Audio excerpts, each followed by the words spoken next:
Oi, oitavo ano! Bom, antes de iniciar essa aula, gostaria de dizer que estou com muitas saudades do colégio, das nossas aulas, da sala de artes, mas principalmente de todos vocês. Estou sentindo muita falta de todos os meus alunos. Espero que todos estejam em casa, se cuidando, para a gente passar isso daí o mais rápido possível e retornarmos aí às nossas atividades. Bom, hoje inicia a nossa primeira videoaula. Eu sugiro a vocês que separem aí uma matéria no caderno especificamente para a arte, para a gente dar sequência aí nas atividades, tudo bem? Então coloque aí uma matéria, escreve se for possível o que a Pô tá falando, para vocês irem aprendendo e tudo mais. E também, se for realizar alguma atividade, coloque aí na matéria, tudo bem? Ao final desse vídeo eu vou passar para vocês uma atividade, já coloca aí na matéria também. Tudo bem? Então vamos lá. Hoje a gente começa aí nessa parte mais histórica da arte, que é a história dos maiores artistas do mundo. Foi um artista, é um artista consagrado que tem a obra mais famosa da humanidade, que é o Leonardo da Vinci. Leonardo da Vinci nasceu em 1452, na cidade de Florença. Há algumas pessoas que falam que ele nasceu em Vinci, que é uma cidade da Itália, mas que está comprovado que ele nasceu em Florença. Então pode ser que ele goste de Vinci ou tenha morado lá algum tempo, ou a família dele é de Vinci. Não sabemos. O que sabemos é que ele nasceu em Florença e que seu nome é uma homenagem a essa cidade, Vinci, que também fica na Itália, assim como Florença. Bom, os anos foram passando e aos 14 anos ele iniciou a sua parte aí artística e já começou a pintar quadros com pintura a óleo. A partir desse momento ele já inicia a sua área artística.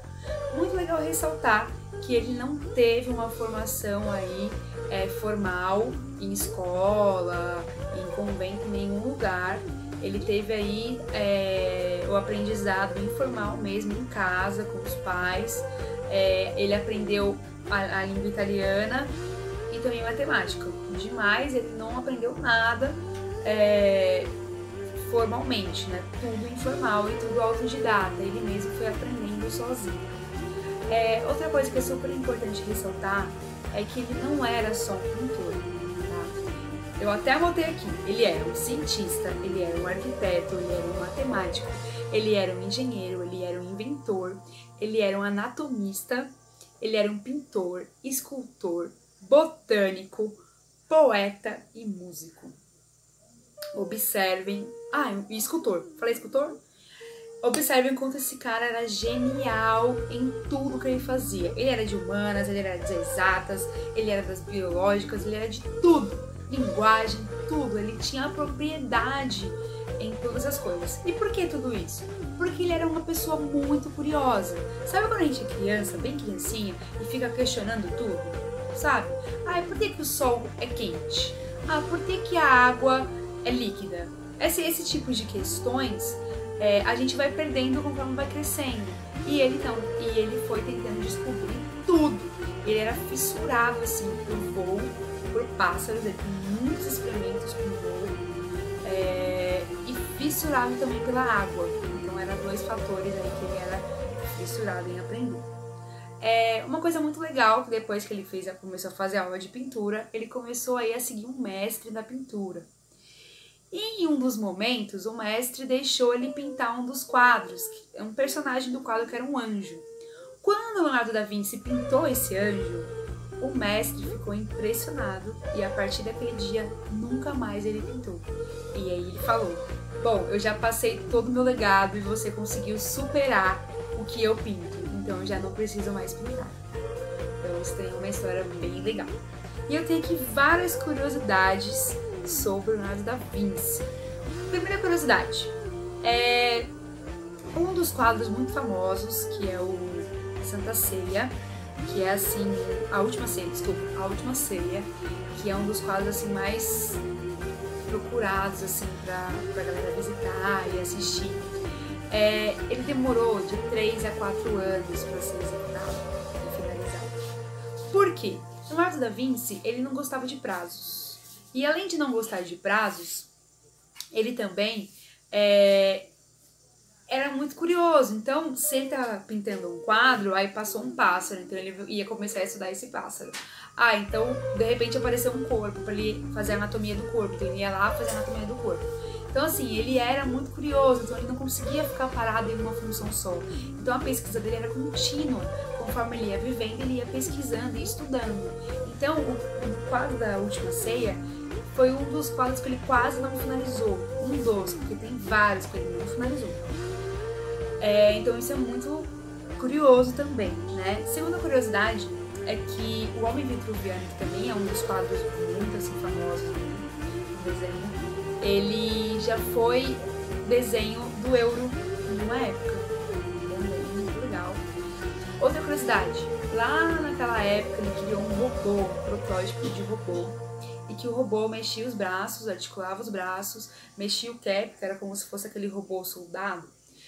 E esse robô, ele serviu de referência para criar robôs para a NASA. E aí até que chegaram a criar em 2002 robôs inspirados nesse robô da vez. Outra coisa também muito legal é que ele criou uma metralhadora canhão. Sabe aqueles canhões que colocavam a pólvora, a pessoa colocava para pegar em outra cidade, outra localidade?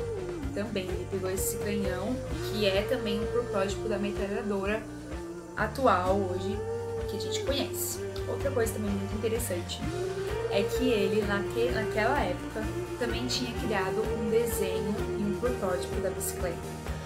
Só que isso não foi pra frente e ficou parado. E aí depois de muitos anos as pessoas criaram bicicleta e agora no século XX descobriram isso e analisaram que as bicicletas que ele desenhou é muito parecida com as bicicletas que temos atualmente.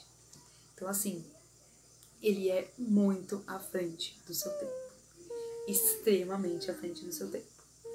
Bom, o que agora que vocês façam de atividade? Falei um pouquinho aqui sobre Da Vinci, futuramente vamos ter trabalho com Da Vinci, mais pra frente, quando retornarmos às aulas. Mas de prioridade agora, eu quero que vocês façam 2 leituras das obras. A primeira é a Mona Lisa, que a gente conhecia mais a fundo, então ela vai criar uma leitura aí dessa obra. E a segunda é a Santa Ceia, a Última Ceia. Essa obra, muito eu quero que vocês façam. Vocês vão relatar, vão escrever, vão criar aí um texto interpretativo do que vocês estão vendo através dessa obra. Pode pesquisar na internet o que ela significa, o que simboliza, mas eu quero isso com as palavras de vocês. Eu não quero copiar, eu quero que vocês leiam, observem essa obra e escrevam. Tudo bem? Bom, na próxima aula eu vou corrigir essa interpretação de vocês. E aí se vemos no próximo vídeo. Tchauzinho!